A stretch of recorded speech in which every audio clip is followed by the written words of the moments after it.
Somebody should have made sure there was nobody on that roof. That roof was a dead aim right onto the stage. And they said they didn't have the manpower for it, which is crazy. 130 yards is like sinking a 1-foot putt. So, first of all, for former President Trump to run as a so-called law and order candidate, it would be like me saying I play in the NBA. I mean, it just doesn't. Me too. Again, I think it's important that, as I said, the before, the during, and the after, but this after where they told us things that were not true. When they said it was absolutely false. Kimberly Cheatle resigns, and the Homeland Security Department now creating some fake committees that are going to investigate the assassination attempt. Very interesting how this works. Cheatle wrecks everything, shows up for just a couple questions, doesn't answer anything, and then rides off into the sunset. Then, when Republicans cry foul and demand answers, they say, "What do you want, you whiny Republicans? She's already resigned. Leave her alone." Now, we're going to go through what happened and take a closer look at this so-called Bi-Partisan Committee because Janet Napolitano is on here, and we have a quote from her and what she thinks about Trump. We'll see if she gets to the bottom of who tried to,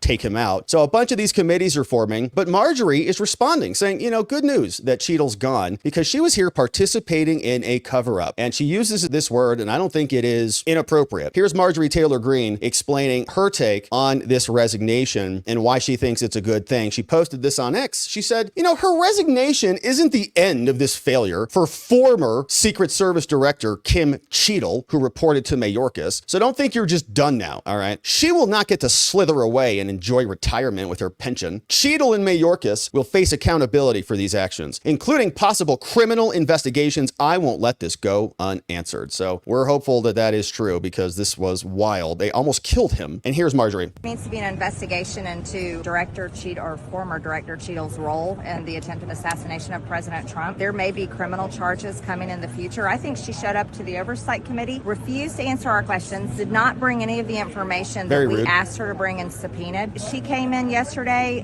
participated in a full cover-up, and then resigned today. I think that speaks a message loud and clear. Cover-up that was intended not to answer any questions, pointing the fingers over to the FBI. FBI is going to point over to Homeland, HSI. HSI will point back to the Secret Service, and around we go in a little stupid merry-go-round. Meanwhile, she'll resign. Democrats will say, you got your pound of flesh, and they'll try to bubble wrap this whole thing, cover it up, and throw it overboard, probably with Joe Biden. Well, Joe Biden was responsible for that, and he's gone now. So is Cheatle, who was BFFs with Jill. So you see where this is going. We are not going to allow that to happen. Trump explains, this is a big problem. All they needed to do was just have me wait like 5 minutes, and I could have come out later. But they didn't do that. Why not? Well, we know why. Because the Secret Service, who as we'll learn later, they were in the same building as the local police. They had a local police officer in the command center with the Secret Service. So when the local police got notified on their radio, hey, we got a shooter on the roof that we don't recognize, Secret Service was in the same room. What are they doing? Like, la, la, la, we don't hear this? Moo! Okay, so here's what Trump explained when he was having this conversation, clip from our friend Benny Johnson. You spoke to Cheatle. How'd that go? She came to see me, actually. And, it went very nicely. She was very nice, I thought. But, somebody should have made sure there was nobody on that roof. That roof was a dead aim right onto the stage. And they said they didn't have the manpower for it, which is crazy. 130 yards is like sinking a 1-foot putt. It's considered really close. Absolutely right. It sounds like a lot, but it's really, from that standpoint, it's it's very close. And I was surprised by that, actually. They said it's a bad shot would usually hit the target. Right. And, it was a miracle. Somebody's got to be there. And it's essentially a flat roof. I noticed that she said, well, this is a slope roof. Well, you think of like a barn where you have this thing had just like an A-frame. A little upswing in it, a few degrees. This was essentially was a flat roof. So I don't know, somebody gave her false information when she talked about the slope of the roof. I thought she was very nice, but you have to answer why. Couldn't I have stayed off the stage for 5 minutes while they do their work? Why couldn't, how does a situation happen where a roof that's plainly in sight from the location where I was speaking, why would somebody not have seen that? You were briefed, your office was briefed by Cheatle. Are you satisfied with this situation? No. And do you feel safe with Cheatle running the Secret Service? Look, I think clearly she needs to be more forthcoming. She needs to actually sit before people, answer all their questions, and let people know what happened. When you try to hide information and hide from question asking, that's, I think, what leads people to believe that there's something to be hidden from. Because they are hiding. That's exactly what's happening. And they're lying about stuff. So why did that happen? Who is responsible for making that happen? Ultimately, they're going to say it's Kimberly Cheatle. Kimberly Cheatle submitted her resignation. We see that is the letter that came out from her. It says, to the men and women of the Secret Service. The Secret Service's solemn mission is to protect our nation's leaders and financial infrastructure. On July 13th, we fell short on that mission. J13, the new attack on American democracy, the attack on our elections as this individual was trying to interfere with the democratic process. And there's a cover-up underway. They're not answering any questions about it. And the person responsible for the agency is cutting and running, quitting, just like Joe Biden quits. Bunch of quitters and cheaters and incompetents, if not outright criminals. Time will tell. On July 13th, we fell short. The scrutiny over the last week has been intense and will continue to remain as our operational tempo increases, so we don't get people killed again. As your director, I take full responsibility for the security lapse. However, this incident does not define us. We remain an organization based on integrity and staffed by individuals with exceptional dedication and talent, blah, blah, blah. As I've stated, Secret Service moved forward with our investigatory and protective mission in a steadfast manner. We do not retreat from a challenge. However, I do not want my calls for resignation to be a distraction from the great work each and every one of you do towards our vital mission. When I got the call asking if I would return to the Secret Service after my brief retirement, I did not hesitate.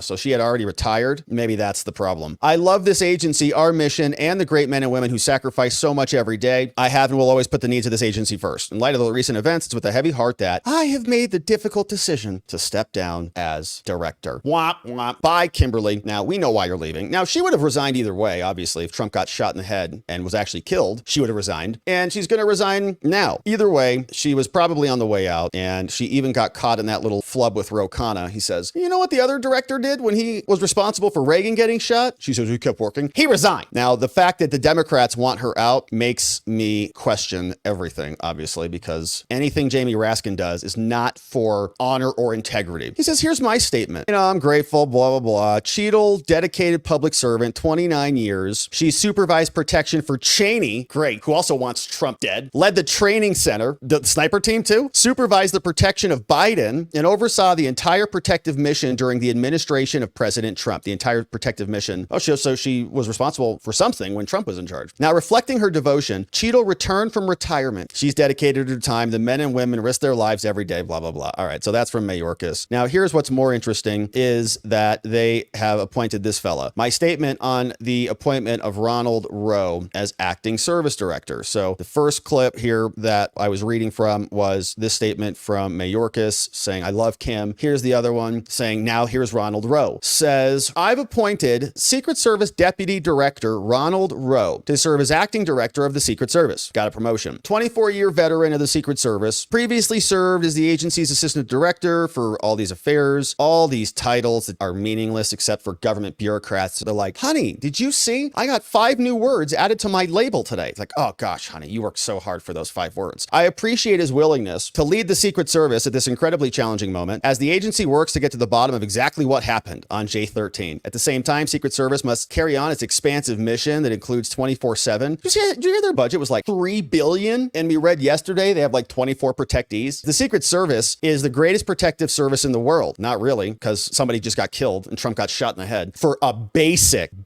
situation. It's not very complicated. It's not like you saw on some Jason Bourne film or something like that, all right? It was just pretty basic. Some kid crawled up on a roof, idiots. All right, so here's Mayorkas. Now they're going to carry on with their mission, and here is more from Ronald Rowe. The Secret Service, the last time this guy got a promotion, here's what they posted. So this was in 2023, so he's fairly new in this position. April 18th, you can see he's flying around all over the place. Congratulations to Ronald Rowe, 23rd Deputy Director. We look forward to leadership, and it's apparently this dude right here. So that's what he looks like. And here is U.S. Secret Service Command Center. So probably another building like they were in. I don't know if he was in the building when Trump got shot. I don't know if he was even involved in this investigation at all. That'd be a great question to ask. Was he involved in this, or was he on another mission? Because that might be a conflict of interest if he is going to investigate something that he was involved in. We just got rid of Cheatle, but is he going to come cover for Cheatle? I don't know. Anyways, so here he is getting off Marine One. Looks like maybe that's Bush in the background. And here's another photograph, I guess, when they're walking around SpaceX doing some security over there. So that's this guy who is now going to be replacing Cheatle. And Biden also had a statement on this. And so let's see what he posted. They wrote this, says, Jill and I are grateful to Director Kim Cheatle for her decades of public service. Says she's been amazing. We thank her for all this. As a leader, it takes honor, courage, and integrity. And we're going to get to the bottom of what happened. The independent review is going to happen. I look forward to seeing its conclusions. We all know that what happened that day can never happen again. Joe Biden comes out immediately and says Trump's a danger to America. As we move forward, I wish Kim all the best, and I'll plan to appoint a new director soon. This was over from Mary Margaret Olohan. Callahan. So that is the reaction to the Secret Service director leaving. And their solution to all of this is to create this committee that apparently is going to solve all the problems, get to the bottom of what ultimately happened here. You see, Homeland Security came out and they said, oh, don't worry, America. We know you want answers. We know our Secret Service lying director won't answer any of them, but we've got a solution. Homeland wrote that Secretary Mayorkas names a bipartisan panel of law enforcement and security experts to conduct a 45-day independent review of the J13 attack on Trump, assassination. Here's the press release. So they are going to be creating this puppy, and look who is on it. Independent review is former DHS Secretary Janet Napolitano, okay, from Arizona. She was the worst here. We got Francis Townsend, former advisor to Bush, another advisor to Bush, another superintendent from Maryland State Police, and another, wow, look at this, incredible. And the Department of Public Safety and Homeland Security for what state? Delaware. Is it Joe Biden's cousin or something, right? So it's Napolitano, Delaware, Bush people. All of them want Trump dead. All of them are thinking in their heads, the miscomments that the psychopathic left were screaming about. Delaware. This is what we're going to get. Now, we're committed to getting to the bottom of what happened here. I'm grateful for distinguished members of this committee. Yeah, right. President announced on J14 that this administration is committed to sharing these results with the American people. And it's all bipartisan. They are not at all bipartisan at all. Okay, so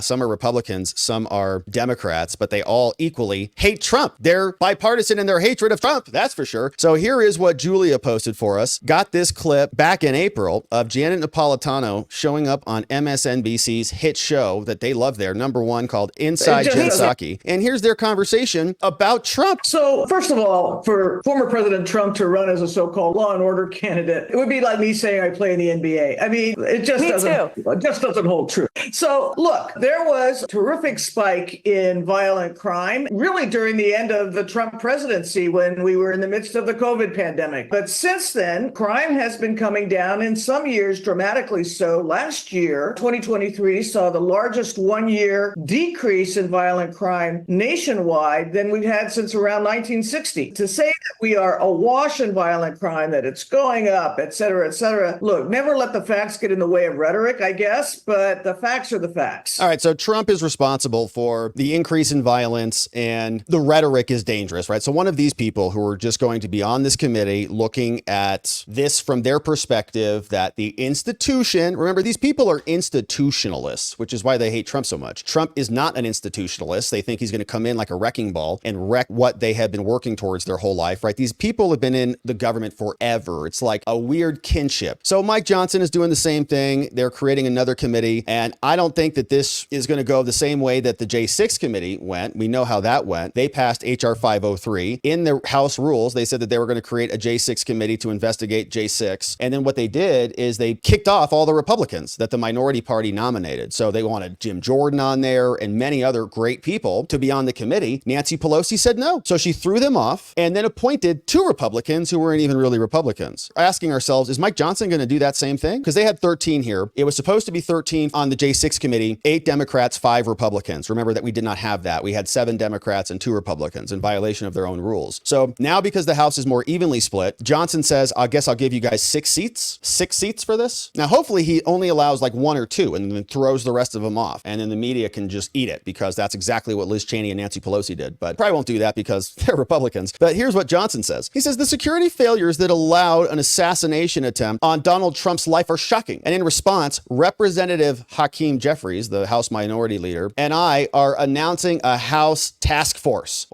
made up of 7 Republicans and 6 Democrats to thoroughly investigate the matter. Now, the task force will be empowered with subpoena authority and will move quickly to find the facts, ensure accountability, and make certain such failures never happen again. Now, talk about a task force that I'd like to be on. Yeah, that'd be a fun one to be on. But we'll see who gets on it, what Democrats are on there. Probably be a bunch of bomb throwers from both sides. We'll see if they actually get to the facts of anything. But again, Johnson will actually play by the rules. Nancy Pelosi didn't. Benny Thompson didn't. Liz Cheney didn't, because they're hacks and cheaters, as always. But Johnson was talking about this. Here was his reaction to the resignation of Cheatle. He posted this on X. He says, Director Cheatle finally answered our calls to resign. Good. Now our task force will quickly and thoroughly investigate the assassination attempt on President Trump and hold those responsible accountable. Here is the Speaker of the House, Mike Johnson. Our reaction, the immediate reaction to her resignation, is that it is overdue. due. She should have done this at least a week ago. I'm happy to see that. I'm happy to see that she has heeded the call of both Republicans and Democrats. Now we have to pick up the pieces. We have to rebuild the American people's faith and trust in the Secret Service as an agency. It has an incredibly important responsibility in protecting former presidents and other officials in the executive branch, and we've got a lot of work to do. The task force that we'll be putting together is going to be very important. As I said, they have three responsibilities: to investigate what happened, the debacle that happened 2 Saturdays ago, to hold those accountable. It certainly was the director, Cheatle, but there may be others in the line of authority who are also culpable in what happened and the errors and mistakes there. And finally, to ensure that those mistakes do not happen again. The stakes are too high. It's a very dangerous time. We need the Secret Service to be performing at the top of their game, and we'll ensure that that happens. I hope that the interim director or whomever is appointed to replace Director Cheatle will be very sober-minded about the responsibility and take into account the very dangerous times in which we live. We'll do everything we can in the House to ensure that that's true, and I think our task force's work just got even more important. All right, so it sounds like it's a task force. I don't know how that's different than a select committee or whatever, but here is what the Oversight Committee has said. Comer writes, the Oversight Committee's hearing resulted in Director Cheatle's resignation, and there will be more accountability to come. We hope so. The Secret Service has a no-fail mission, yet it failed historically on Director Cheatle's watch. At yesterday's Oversight Committee hearing, Cheatle instilled no confidence that she has the ability to ensure the Secret Service can meet its protective mission. Egregious security failures leading up to and at the Butler, Pennsylvania campaign rally resulted in the assassination attempt of President Trump, the murder of an innocent victim, and harm to others in the crowd. While Director Cheatle's resignation is a step toward accountability, we need a full review of how these security failures happened so that we can prevent them going forward. We will continue our oversight of the Secret Service in support of the House Task Force to deliver transparency, accountability, and solutions to ensure this never happens again. All right, so that's Oversight and James Comer in response. Someone else who's got reaction to this is Jim Jordan. We know he's on the Judiciary Committee, and he got asked about this over on Fox, along with some of other items about the Biden exit and Kamala Harris. So let's listen to what Jordan said. Here is the chairman of the Judiciary Committee in the House. Come back to the Secret Service investigation and what happened on January the 13th, because we heard from the president a little while ago as he makes his way back to the White House, Kim Cheatle resigning. He said, Jill and I are grateful to Director Kim Cheatle for her decades of public service. She has selflessly dedicated and risked her life to protect our nation throughout her career in the United States Secret Service. We especially thank her for answering the call to lead the Secret Service during our administration, and we are grateful for her service to our family. This proves once again, Congressman, Mr. Chairman, that nobody gets fired in the Biden administration. Yeah, no, I think you're right. That's the nature of this administration. I mean, when the border czar is now their candidate for president, and we have the situation we've had on our border for 3.5 years, literally no border, I guess that's just the way this administration operates. Again, I think it's important that, as I said, the before, the during, and the after, but this after where they told us things that were not true. When they said it was absolutely false that President Trump's security detail asked for help and was denied that, and Mayorkas said it's unequivocally false, that statement, and then 5 days later they said, well, oh, by the way, there were instances where we did turn down requests from President Trump's security detail. It can't be both. You were lying to us when you told us that just days after an assassination attempt on the former president. That to me is a real problem, and why so many Americans have concerns about our agencies and institutions and our government. You know, to circle back on the news just there, these two top Democrats now endorsing Kamala Harris, there seems to be momentum, there seems to be money, there seems to be some growing enthusiasm. You just said, I don't care who they put up, you do believe that Donald Trump will win, Congressman. Are Republicans underestimating her ability and Democrats' ability to pull this off? I learned a long time ago in athletics, you go hard all the way to the end of the match, into the game. So we got to run hard. We got great Senate candidates in Bernie Moreno in Ohio, Dave McCormick in Pennsylvania. We got good House candidates, and we got a great ticket with President Trump and Vice President Senator Vance. So we got to keep working hard. But again, you can't change the facts. You can't change the record. The record is we literally went from a secure border to no border in 3.5 years. Everyone know, take your family out to dinner. Go out to dinner and see what it costs just to take your family out on a Friday night for a dinner. It costs an arm and a leg. So everyone knows what's going on. And then there's, of course, this leadership that projecting strength from the Oval Office that we had in President Trump and don't have with this administration. So again, they can put up whoever they want. I think we're going to win because I think the contrast is so sharp between President Trump's policies and what we've had with the Biden administration. And they're liars, and they're not even being honest about what happened on J13th. It's been one defeat after another for them. Everything they touch turns to garbage. Inflation's 30% plus. We all feel it. Turkey sandwich and a bag of chips is $25. Families are feeling it across the board. We expect them to do the bare minimum, which which is to not allow presidential candidates to get shot in the head. They can't even do that. And so we'll keep covering this. We know that these fake committees will be doing a bunch of